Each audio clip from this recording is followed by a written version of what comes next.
મને ખાલી એક સવાલ છે કે એક પેલો કયો હરામખોર એસ્ટ્રોઇડ છે જે કાયમ આમ હિટ થવાનું હોય છે દર વર્ષે ને આમ કટ મારીને જતો રહે? એ ગોલ ગોલ ફરે છે કે સીધો એ શું છે એ મને જાણવું છે.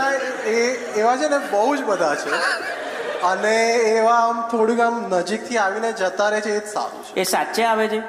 હા એટલે પણ આમ તો તોય ખાસા દૂર હોય છે એટલે એવું પણ નથી કે આપણે બારી એટલે એમની કટ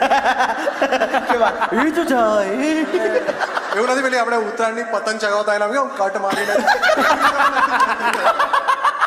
એટલે આપણે કે ચંદ્રના નજીકથી જતો હોય તો પણ આપણે ન્યૂઝમાં એવું ધારો કે લોકોને ઉત્સાહિત કરવા માટે કે હા આવું થઈ રહ્યું છે એનાથી એક જાણકારી વધે. પણ એ વસ્તુ સાચું છે કે અર્થ પર એસ્ટ્રોઇડ ભટકાયા છે અને જ્યારે જ્યારે ભટકાયા છે ત્યારે પૃથ્વી પર જે સૌથી ડોમિનન્ટ સ્પીસીસ હોય જે તે ટાઈમે એક સમયે ધારો કે ડાયનોસોર્સ હતા.